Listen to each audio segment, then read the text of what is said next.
Assalamualaikum warahmatullahi wabarakatuh. Teman-teman, bagaimana kabarnya hari ini? Semoga kita semua dalam keadaan sehat dan bersemangat untuk mengikuti kegiatan hari ini. Pada kesempatan kali ini, kami dari kelompok 1 Offering H24 akan mempresentasikan materi mata kuliah Evaluasi Pendidikan dengan topik utama konsep dasar pengukuran, asesmen, dan evaluasi. Sebelumnya, perkenalkan anggota kelompok 1 yang akan memaparkan materi hari ini. Pertama, Elsa Victoria. Kedua, Torik Asari. Dan ketiga, saya, Fania Rahma Aulia Ananda. Topik pembahasan kita hari ini, bagian pertama, membahas mengenai konsep dasar pengukuran, asesmen, dan evaluasi. Bagian kedua, kita akan membahas mengenai assessment as learning, assessment for learning, dan assessment of learning. Adapun tujuan pembahasan kali ini adalah 1. Menjelaskan konsep dasar pengukuran, asesmen, dan evaluasi dalam konteks pendidikan. 2. Menjelaskan konsep assessment as learning, assessment for learning, dan assessment of learning. 3. Mengidentifikasi contoh penerapan assessment as learning, assessment for learning, dan assessment of learning dalam pembelajaran. Baiklah, mari kita simak pemaparan materi hari ini. Materi yang pertama yaitu pengukuran. Menurut Permendikbud nomor 23 tahun 2016, pengukuran adalah proses sistematis untuk memperoleh informasi kuantitatif tentang karakteristik peserta didik melalui berbagai instrumen yang valid dan reliable. Pengukuran berbeda dengan penilaian, di mana pengukuran hanya memberikan data berupa angka. Sedangkan penilaian melibatkan interpretasi terhadap data tersebut untuk mengambil keputusan pendidikan. Pengukuran berfungsi sebagai feedback untuk perbaikan proses pembelajaran, dasar untuk pengambilan keputusan pendidikan, dan alat untuk memotivasi peserta didik dalam belajar.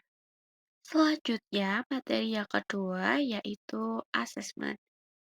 Menurut Permendikbud nomor 23 tahun 2016, asesmen adalah proses pengumpulan dan pengolahan informasi untuk mengukur pencapaian hasil belajar peserta didik. Proses tersebut dilakukan melalui berbagai teknik penilaian, menggunakan berbagai instrumen dan berasal dari berbagai sumber agar lebih komprehensif. Penilaian seharusnya dilaksanakan melalui 3 pendekatan, yaitu yang pertama assessment of learning, penilaian akhir pembelajaran, yang kedua assessment for learning, penilaian untuk pembelajaran, dan yang terakhir assessment as learning, penilaian sebagai pembelajaran. Selanjutnya yaitu evaluasi. Evaluasi adalah proses membuat keputusan atau pertimbangan mengenai nilai dan efektivitas suatu program, metode pembelajaran, hingga langkah perbaikan berdasarkan hasil dari pengukuran dan asesmen.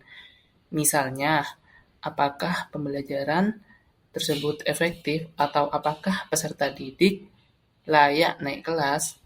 Seperti itu. Nah, untuk tujuan dari evaluasi yaitu menurut Arta 2024 memiliki beberapa tujuan, yaitu antara lain yang pertama untuk memperbaiki kurikulum, setelah itu merancang strategi pembelajaran yang efektif, dan juga menentukan kebijakan dalam proses penerimaan peserta didik baru. Selanjutnya yaitu dari 3 pendekatan asesmen ada asesmen as learning. Asesmen as learning yaitu merupakan penilaian yang terintegrasi dengan proses pembelajaran di mana siswa secara aktif terlibat dalam menilai pembelajaran mereka sendiri. Penilaian ini menjadikan proses penilaian itu sendiri sebagai bagian dari pembelajaran yang bermakna.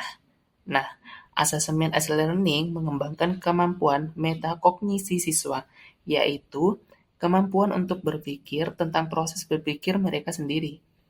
Pendidik dapat dikatakan melakukan asesmen as learning ketika ia merancang aktivitas pembelajaran yang memungkinkan siswa untuk merefleksikan, memonitor, dan mengevaluasi pembelajaran mereka sendiri. Untuk contoh penerapan dari asesmen as learning yaitu ada self-assessment dengan rubrik sederhana. Contohnya yaitu misalnya aktivitasnya itu setelah belajar penjumlahan pecahan, siswa menilai pemahaman sendiri. Nanti kalian itu ada buat rubrik dengan 3 level misalnya nih. Nah, rubrik tersebut berisikan pernyataan, terus paham, agak paham, dan juga belum paham. Nanti dalam pernyataan itu bisa kalian isikan yaitu misal, saya bisa menjumlahkan pecahan dengan penyebut sama. Nah, nanti itu siswa disuruh ngisi sendiri apakah dia udah paham atau agak paham atau belum paham. Nah, jika sudah paham maka yang dicentang itu paham. Jadi centangannya itu sesuai dengan pemahaman siswa. Contoh selanjutnya yaitu mengenai learning jurnal sederhana. Nah, contoh pengisian dari jurnal sederhana itu misal, hari ini saya belajar cara mengubah pecahan biasa jadi desimal. Selanjutnya, yang mudah yaitu 1/2 itu sama dengan 0,5 dan 1/4 itu sama dengan 0,25. Yang sulit pecahan seperti 2/7. Jadi formatnya itu hari ini saya belajar, terus yang mudah bagi saya, terus yang masih sulit. Jadi ada 3 format. Hari ini saya belajar, mudah, dan sulit. Selanjutnya adalah assessment for learning. Assessment for learning merupakan penilaian yang dilakukan selama proses pembelajaran berlangsung dan biasanya digunakan sebagai dasar untuk melakukan perbaikan proses belajar mengajar. Pada assessment for learning, pendidik memberikan umpan balik terhadap proses belajar peserta didik, memantau kemajuan, dan menentukan kemajuan belajarnya. Assessment for learning juga dapat dimanfaatkan oleh pendidik untuk meningkatkan performa peserta didik. Contoh-contoh bentuk dari assessment for learning yaitu penugasan, presentasi, proyek, dan kuis. Contoh simulasi dari assessment for learning. Guru meminta siswa mencoba servis bawah. Selama praktik, guru mengamati cara mereka memegang bola dan mengayunkan tangan. Jika ada siswa yang bolanya sering melambung ke samping, guru langsung memberi umpan balik, seperti coba posisikan kaki kiri sedikit ke depan dan ayunkan tangan lurus ke arah target. Latihan berikutnya dibuat berbeda untuk kelompok yang masih kesulitan. Misalnya, dengan target lebih besar atau jarak lebih pendek. Hasilnya, siswa paham kesalahan mereka, mendapat arahan, dan bisa memperbaiki diri sebelum penilaian akhir. Target lebih besar maksudnya adalah, misalnya, jika biasanya siswa diminta mengarahkan bola ke dalam lingkaran kecil atau area sempit, maka target diperbesar. Misal menggunakan lingkaran hula hoop yang lebih besar atau area lapangan yang lebih luas sebagai sasaran. Dengan begitu, peluang siswa untuk berhasil mengenai target menjadi lebih besar. Selanjutnya, maksud dari jarak lebih pendek.